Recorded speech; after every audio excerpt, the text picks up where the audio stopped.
right, it having reached the hour of 3:03 p.m. on Tuesday, April 26, 2022, I am calling the Modesto Special City Council meeting to order and ask the city clerk to call the roll. Councilmember Escudia-Brayton. Absent. Councilmember Madrigal. Absent. Councilmember Ricky. Present. Councilmember Canoyer. Present. Councilmember Wright. Present. Mayor Zawalin. Here. Will everyone please rise for the Pledge of Allegiance?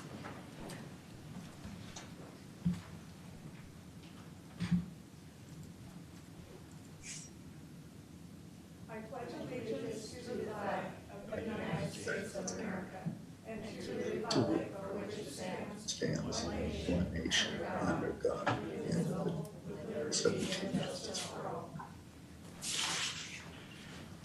Thank you. Does the city clerk have any announcements? Email communication was received today and forwarded to the City Council. Thank you, it was received.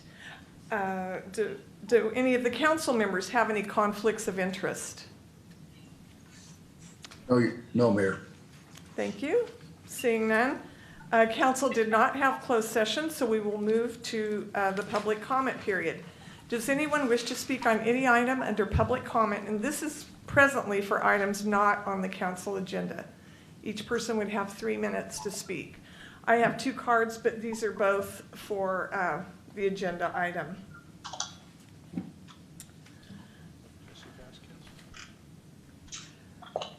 All right, we have Jesse Vasquez. Hello there. Hello? Hi, can you guys hear me okay? We sure can. Perfect. Can you see me? I don't think you guys can see me on here, right? I see your name. Perfect. Okay, you can just see my name. Okay, perfect.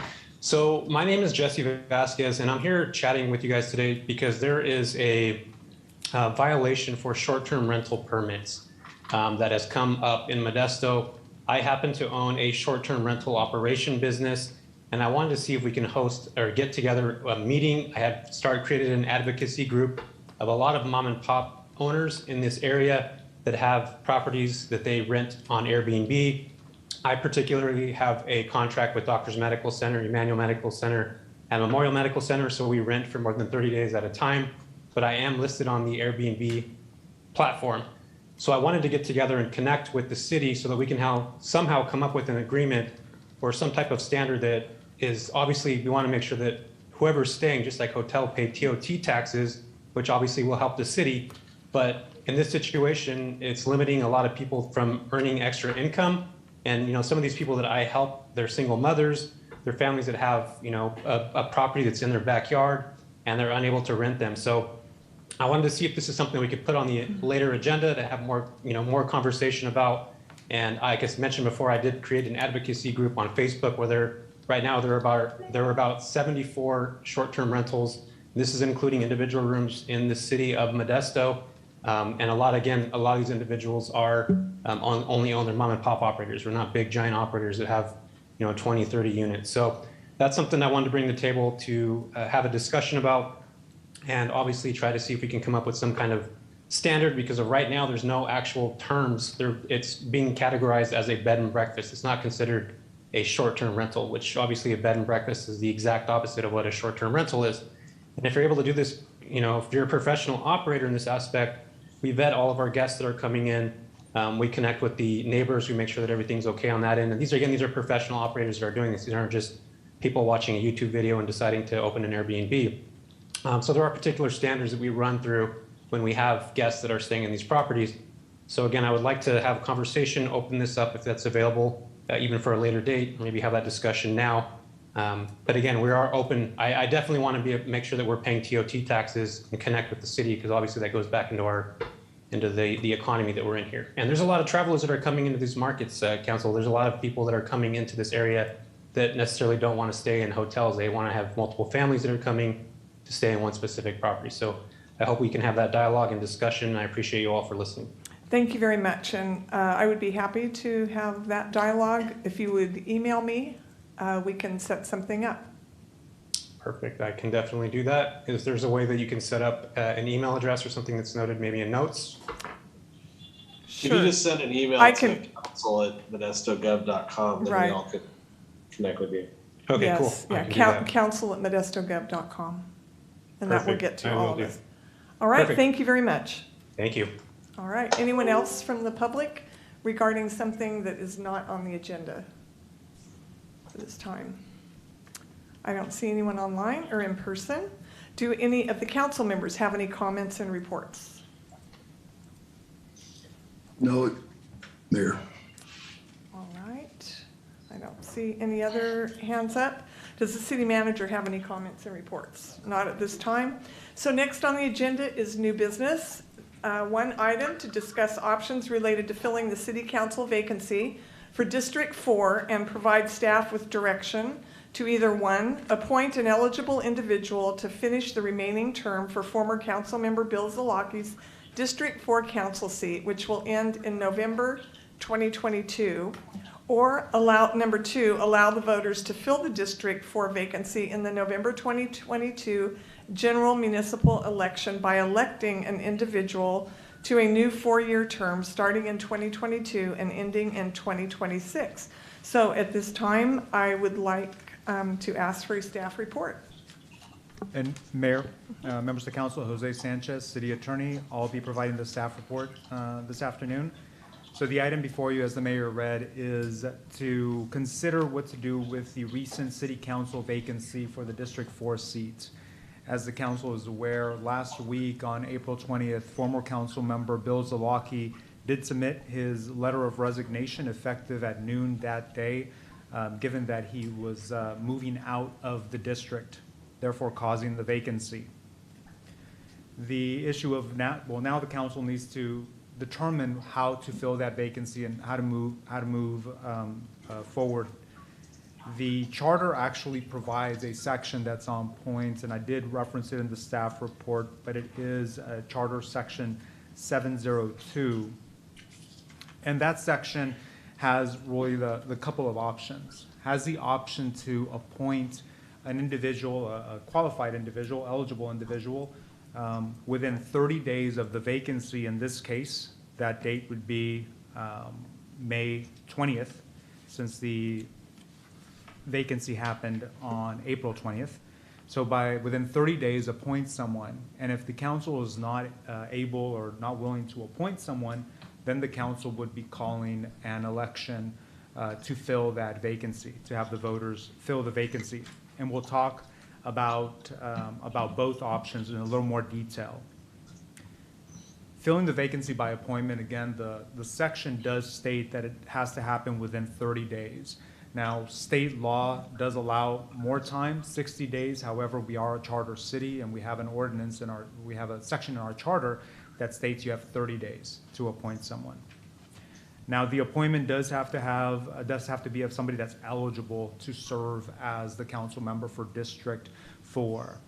A few nuances here as far as choosing somebody that lives within District 4. Remember, we just changed that district. Not too long ago, the council voted to change the district through the redistricting process.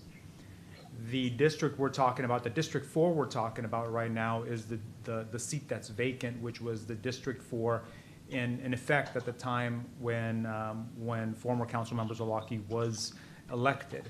So it's the different boundaries. It's the boundaries everybody knew, what was it, before last month, before we recently changed it.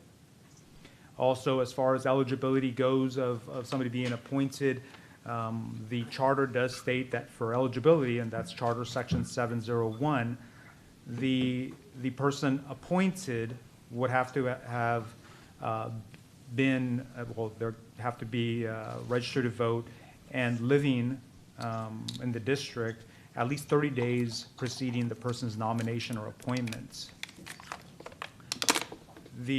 As far as the process goes, if the council decided and gives direction to move forward for an appointment, there's no section in the charter which states how to appoint someone, how to appoint for a council vacancy. Now, different jurisdictions choose to do it different ways. The common approach would be to hold potentially an application period, ask for applications, review the applications, and conduct interviews. That's a process jurisdictions have followed. I do know of other jurisdictions that have just discussed amongst the council and have decided to appoint someone. That would be something the council would need to discuss. And remember, all interviews, all discussions regarding this must happen just like this in an open meeting. It's not a closed session item. It does have to happen in open session. Again, repeating, it's only a 30-day window, so it would be by May 20th, 30-day from the vacancy. Filling the vacancy by election, it becomes a little nuanced here as well because of the time left in former council member Zalaki's seat. The District 4 seat is up for election in November, as we all know, so there's not a lot of time left on this seat, which means that really the filling of the vacancy in this case would be having the voters elect the new representative for District 4. That's because when we look at state law, our charter is silent on how to call as far as how soon the elections could happen from calling the election. As the staff report indicates, when we look at the government code, in situations related to vacancies, the law does state that the election shall be held at the next regularly scheduled or established election date not less than 114 days from the call of the election. So this gets a little complicated given all the dates. In order to simplify it a little bit, I do have a sample timeline in the staff report. Just doing the counting, what it really means is after you call the election, you have to wait 114 days. And then from that date to have an election. And the election would be at the next regularly scheduled election date, which would be our November 8th election. The timeline, just for simplicity, and just kind of have more of the visual, April 20th was the resignation. 30 days from then would be May 20th. If an election was called, let's say that date, the 114-day waiting period, if you will, would be September 11th, 2022. And then you would look at when's the next regularly established election date, and that's the November 8th election. Again, the sample timeline kind of spells that out. At this point, that really becomes the two options for the council to discuss, and staff is really looking for direction. If the council wishes to appoint someone, what kind of process? If the council wishes to have the voters go ahead and move forward with the election, electing the new representative on the November election, we would still bring back most likely a resolution just formalizing that decision. Today, we're just seeking direction. And Mayor, with that, I'm happy to answer any questions. All right, thank you very much for that presentation. So at this time, we will have questions from council members of staff. Okay, Councilmember Wright. Thank you, Mayor. When you talked about applications, so if we were to put out for applications in the district on people that would like to serve, does that have to be done in the 24, that has to be done and they have to be appointed within the 24-day period? That is correct, Vice Mayor. If the council chose whatever process the council would choose, if the council chose to go through an application process, the 30-day deadline is for the actual appointment itself. So any process would have to happen within the 30 days. Thank you. All right, any other questions? Okay, Councilmember Madrigal. So just to walk through it a little bit more, if we decide to appoint somebody to fill that vacancy, what approximate time period are we looking at for an open application period? And you just refresh. No, okay. Great question, and that's really the guidance we would be seeking from Okay. the council, whether it be 1 week, 2 weeks. Again, as long as it fits within 30 days, normally, as you can see, you could imagine, there'd probably be a few special meetings obviously called. I guess I should have said it differently. What have you seen with other cities that have made an appointment? Like, do they do just a 10-day? Do they do given the 30-day, 30 calendar day, right, is what we're looking at? Given the 30 calendar day window, you know, it's a short timeline. Do they do like a 5 calendar day application period, a 10-day calendar day application period? What have you seen? So what I've seen, actually, so Modesto is probably the only jurisdiction that I've seen that has 30 days. Most jurisdictions follow state law, which gives a 60-day period of time. So you have a little more time. So I've seen, 3 weeks, for example, to submit an application, or 2 weeks. And then you would have a series of special meetings in order to review applications, decide who to interview, and then hold the actual interviews themselves. Sometimes they even have second interviews. It all depends on the jurisdiction. So when there's no rules, we can establish. You can establish it. All right. This time, my questions were answered. Thank you. So I will not repeat those. At this time, we will ask members of the public to come forward. And I have a card from Doug Hyatt. Welcome. Thank you. Mm-hmm. Hello, nice to see everyone. So I still have some prepared remarks, but during the Pledge of Allegiance, I found something applicable to the process we're going to discuss today, and that is liberty and justice for all.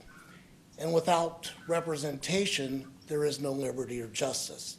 So I think that speaks to the case that I'd like to make regarding the necessity of filling the vacancy created by Mr. Zalaki's departure.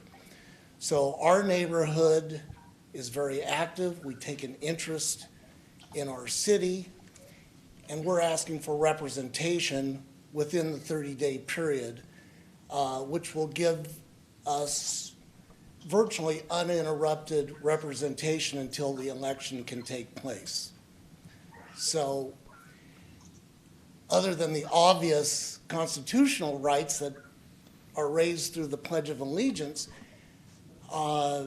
just on a local level, there have been issues that maybe there was a difference of opinion from one council representative to the other. And in a scenario like this with a vacancy, we would not enjoy representation that could give our side of the story. So it seems like the least complicated process. There may be a timeline that creates a little more demands on your time and process, but it sure seems easier than counting the 114 days and then having an election. That election's already going to take place. You're not really giving the district anything by not making the appointment. So I'm here to strongly urge that you appoint someone to represent us within the next 30 days. And we do have a couple of outstanding candidates who are ready-made for you, but I'll let them speak for themselves. Thank you. Thank you. Appreciate your comments. All right, next is Nick Bavaro. Welcome. Mhm. Thank you, Mayor and City Council members. My name is Nick Bavaro.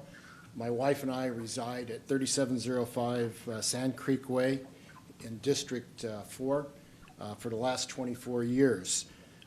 As many of you may know, I will be a candidate for Modesto City Council District 4 in the November election. I've been endorsed by Mr. Zalaki along with many others. Over this last weekend, I did receive. Sorry, that was left over, I believe. I was going to say. No. That's okay. Thank you very much. Carry on. Carry on. Over the weekend, I did receive several phone calls from voters in District 4 urging the appointment, and I wanted to make that a report to you, letting you know that. But regardless of what you do today, and I know it's a tough decision, should you not make the appointment, I will be a candidate in November of 2022. If you do move forward and make the appointment to the council, I will submit my name for your consideration to that appointment.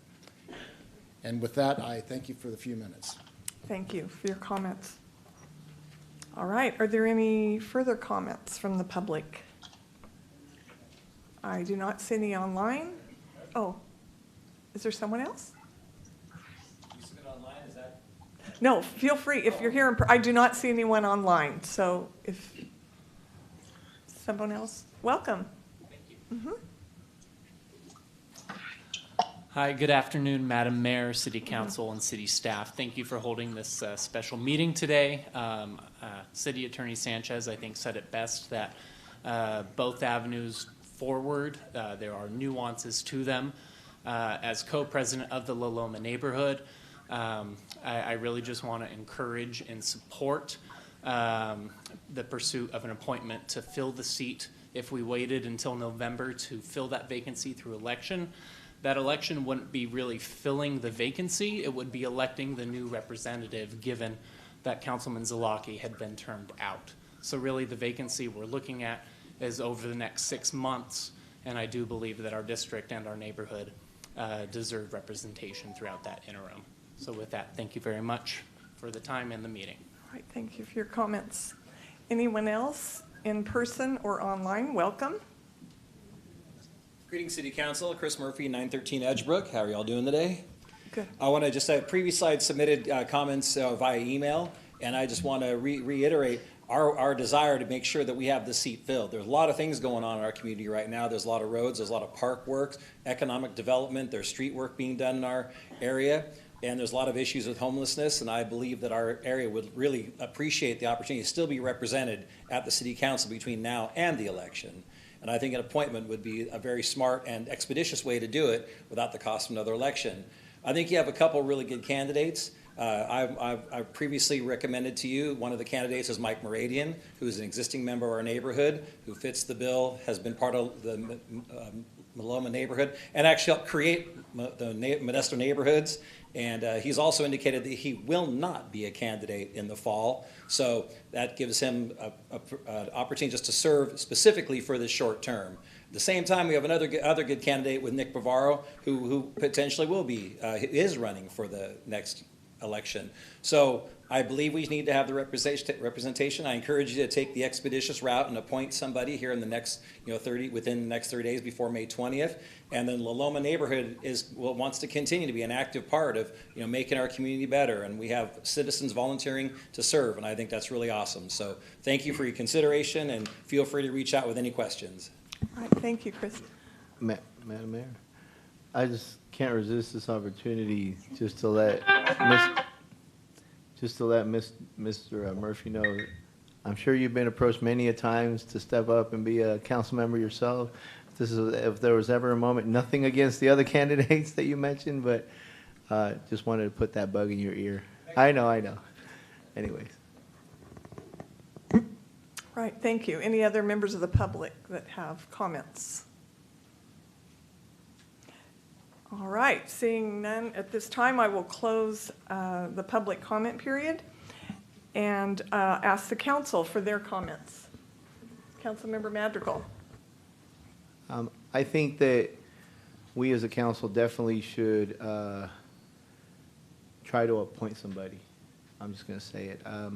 I think that the people in District 4 definitely deserve representation from now until the next election, when they get to elect a new council member in their new District 4 under those boundaries. I know that it may not be an easy process, and I know it'll be definitely a faster process than what we might be used to.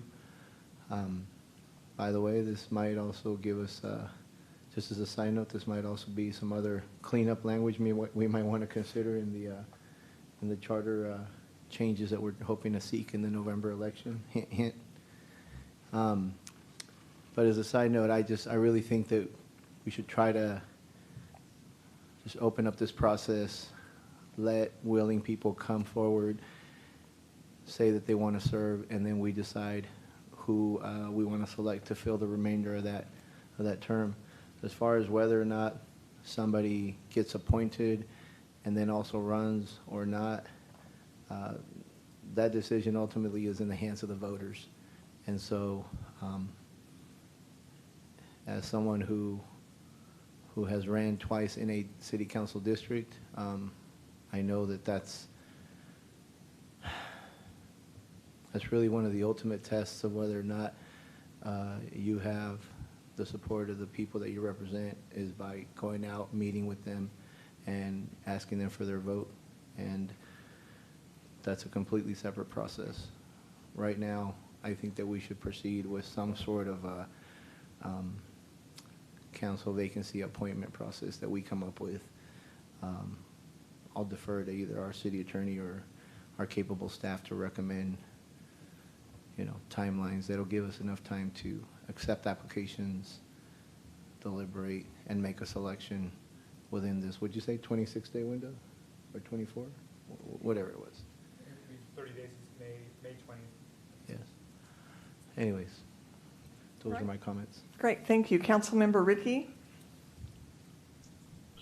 Thanks, Mayor. I also believe that we should appoint someone for District 4. I think that if you look at the feedback that we've gotten from the public, that's what they want.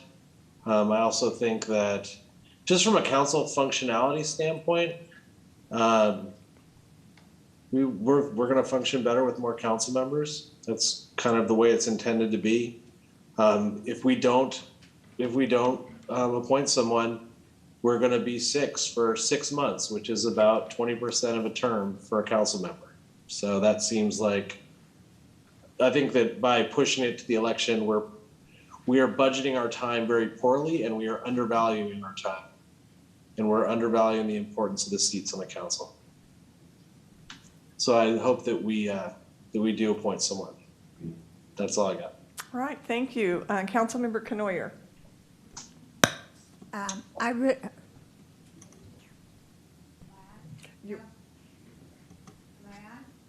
You were the first time you spoke. That one? Okay. I appreciate the comments from my two council members, but 6 months is such a short time to even know how our city government runs. To be able to really comprehend the importance of what you're going to vote on. Now, as far as being voted in a district, yes, we are voted in a district, but I would think it would be very sad if each council person only was concerned about their district. We wouldn't have a downtown economic development. There's a lot, we wouldn't have like the J Street change. We wouldn't have a lot of things that the whole council votes on. Yes, I'm voted in District 5, but I feel an obligation to 30,000 people in the city of Modesto. So I don't feel just an obligation to my district, and I would highly, and still do, and do go to concerns of people in the lower district because I get them on email. And I don't say, oh my goodness, they're in District 4, so I'm not going to pay attention. You take that. No, that is not why, yes, we're elected for districts. Yes, we look out for our districts, but we also hopefully look out for the city of Modesto. Because if we don't get anything done. So I 6 months, if it was a year, possibly, but 6 months, you can hardly empty out your office and move in and learn the the process, the formalities. I think that, I would think that Councilmember Ricky would kind of say, oh, yeah, you know, took me a little more than 6 months to figure out some of this stuff. And also, Councilmember Wright, I appreciate the fact that we have people here who want people to be appointed. You are not going to be forgotten. It's the process of the council to represent your district, but also you're here to represent what's best for the entire city, for every single person who lives in the city of Modesto. So there is, I appreciate the fact that you think you're going to be left out. You're not going to be. Because I've been on council 9 years, I know how long it takes, especially if you've never been to a council, especially if you've never attended a council meeting, especially if you've not, you work for your area. Great, it's wonderful. It's wonderful what they've done, Mike Meridian's done for there. I think it's a fantastic job he's done. But that's not the same as sitting here and looking at how the budget is run, how the police have to be paid for, the sewer rates, everything that you have to learn. It takes 6 months. It's like a drop in an ocean. And I hope you appreciate the fact that we really understand what you're telling us. But I honestly believe that you would have less representation because it would take so long for that person to come up to speed where us that have been on, and even the ones that have just elected 2 years ago, would vote what's best. Because, okay, you have a garden. It wasn't just your district representative that voted on that garden. It was the whole council. So it's the council looks out for the city. Yeah, so it's kind of sad when we think that everybody just looks out for their own little district. That's not true. We look out for the whole city. So I am going to be opposed to appointing someone now, because I just don't think that person would be able to even give you the proper representation you need, because they wouldn't be able to get up to speed. So thank you all for your comments. Thank you for the ones that were, considering applying to fill this appointment, which kind of surprises me. If you're going to fill 6 months, why wouldn't you run for 4 years? Which is kind of just written. Anyway, my recommendation is going to be that we just wait till November. Leave the four of us to make the decision. We will not let La Loma out. We will consider, just like when somebody from La Loma calls or sends an email that has a problem, I answer it. I don't say, oh, you're not in my district here. This belongs to somebody else.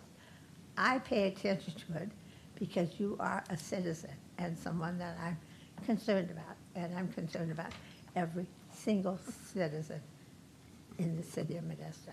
Thank you. Right. Thank you, Councilmember Canoyer. I'll just make a few comments at this point. And first of all, I really want to publicly thank Councilmember Zalaki for his service. So here's my thoughts. While appointing seems simple, my experience on the school board two times, reminds me that it's not. It involves much more than simply filling an open space on the council. If we decide to appoint, we would need to potentially have another special meeting to decide and discuss and work on the appointment process, whether that would be through an ad hoc committee or the full council. As I said, I've experienced this twice before. We received applications to give all interested people an opportunity to apply. Interviews need to be set up. Additional staff hours, of course, would need to be assigned to do this work, and this would need to take place in the next few days. Additional special counsel meetings would need to be here to interview the applicants. It's a challenge, it's possible, but it's a very short timeline to achieve all of that. And I have, as I said, experienced and helped coordinate that previously. The part that is interesting, I think, is this situation emphasizes how important it is that we all, every member of the city council, represent the entire city, as Councilmember Conoyer said, not just our districts. And when the California Voting Rights Act began, this was one of the biggest concerns, if you remember, is that when we would go to district elections, that it would happen such that people would just feel that they represent their district and not the entire city or the school district. So on the school board, when we switched to district elections, we emphasized that so strongly that we represent the entire district, all 30,000 students, not just the schools that were in our particular district. I feel that that's very important on this council as well. As was also mentioned, being on the council does involve much more than simply attending council meetings, as I know many are aware. There's committee assignments that would need to be made, many study hours, and multiple meetings to participate in. Orientation would need to occur to learn how the city operations work and the processes work to really be able to make responsible decisions. We are currently in the midst of campaigns, so this could be seemingly perceived or actually be an advantage or disadvantage for candidates. So it puts them in a somewhat awkward position also. I feel that if possible, it's most important for the person to be chosen by the voters at the next election and not appointed, especially since we are so close to the election. I see Vice Mayor Wright with his hand up. Thank you, Mayor. I think you read my notes. Everything I wanted to say you said. I would just tell District 4 citizens there today that I spend more time in District 4 than I do in District 6. I've been there talking to people about the skating rink, about trees, Rose Avenue area that's having some issues in District 4, and also the George Rogers Park and then Tuolumne River. I get emails constantly from more from District 4 and District 2 than I do from my own district. And like the mayor said and Councilmember Conoyer, we represent everybody in the city of Modesto. So and I like what Mr. Hyatt says, liberty and justice for all. And I agree with him. It is liberty and justice for all. And that's why we would need to have a special election to make sure everyone in that district has a voice to be heard on who they want to represent them from District 4. So at this time, I feel because we're so close to a special or to a regular November election, I feel it would be best for the city, for us to hold off on making any decision on who to appoint and wait for the election in November. Thank you, Mayor. That's all I have to say. All right, thank you for your comments. So at this point, it is recommended that council consider its options on how to fill the vacant council seat and provide staff with direction. Do I have a motion? Talk into the microphone and let me. Am I on? Yes. Okay. My hand I was up. move that we accept. Excuse me, Councilmember Madrigal had another comment to make. Thank you, Madam Mayor. Back in 2016, speaking about looking out for the entire city, back in 2016, there was some residents that contacted me in District 4, then Councilmember Zerlaki's district. They were concerned about speeding on, I think it was Rosina and at that Rosina Miller intersection. And so it wasn't my district, but I still sent an email to city staff asking if they could follow up with the residents that spoke Spanish in that district that reached out to me, seeing if they could put in a stop sign at that intersection. And I informed Councilmember Zalaki about this, saying, this is your district, they reached out to me, this is what I did. Is there anything you want to do, you want to be involved? He said, thank you. Thank you for working on that. You know, you probably handle it better than I could, you speak Spanish. Something to that effect. And I'm happy to say there's a stop sign there at that intersection in District 4. Of course, we're all going to continue to look out for people in District 4. But likewise, I also feel that, of course, if there's a new council member that's going to need any help getting up to speed, of course, we're going to be there to lend a hand to, you know, even help in that district in any way we can. I feel confident that as committed as we all are to representing all of Modesto, we would equally also be as committed to making sure that the person that we appoint is successful in that role, as short a time as it may be. And so we have people in the community asking us, appoint a representative to represent us. They're not saying, because you won't represent us. They're saying, appoint somebody to represent us, knowing that we're also going to be looking out for that district, just like we look out for all the other areas of the city. It's not an either-or situation. It's an and situation. Appoint someone to represent people in that district and continue looking out for the entire city as we as a city council have been doing. And so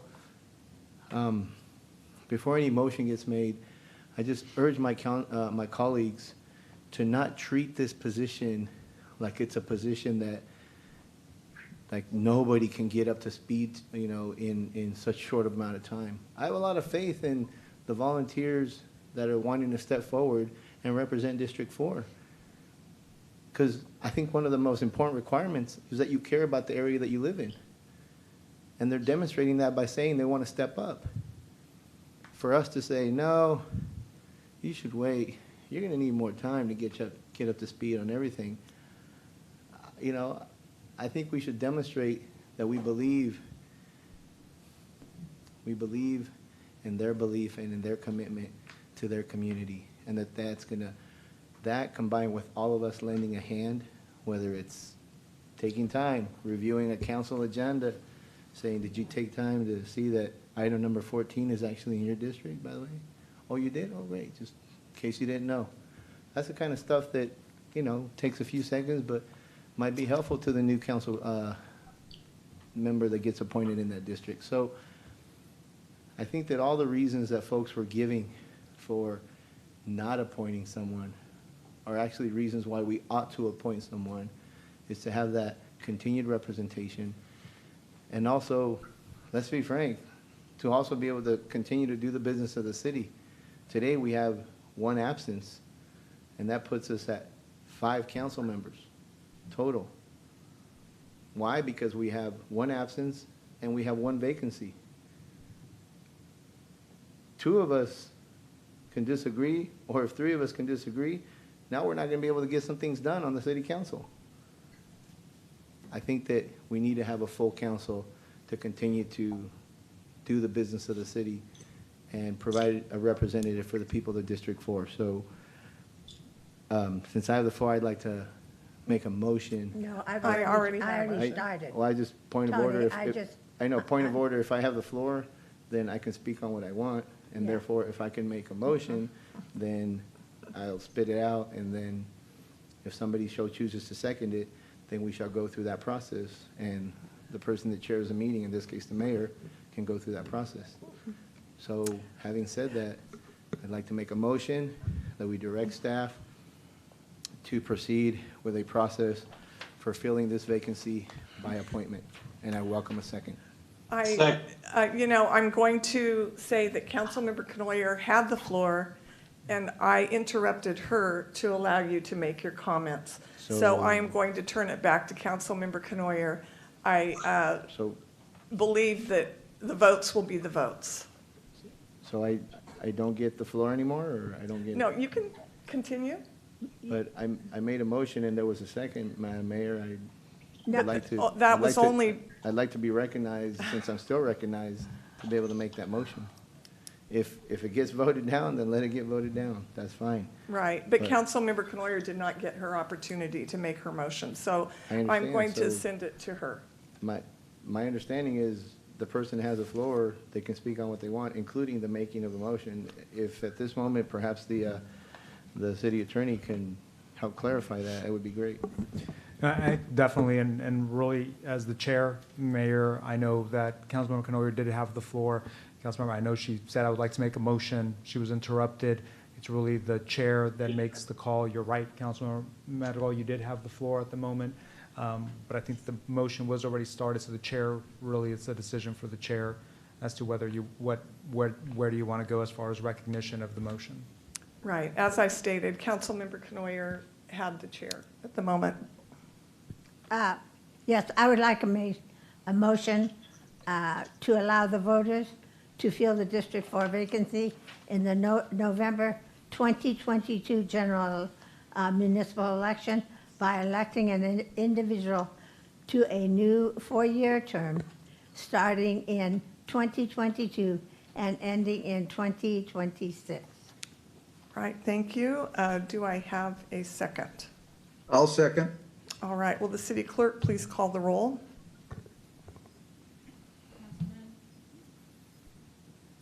Councilmember Madrigal, No? Councilmember Ricky, No. Councilmember Canoyer, Yes, Councilmember Wright, Yes. Mayor Zawalin. Yes.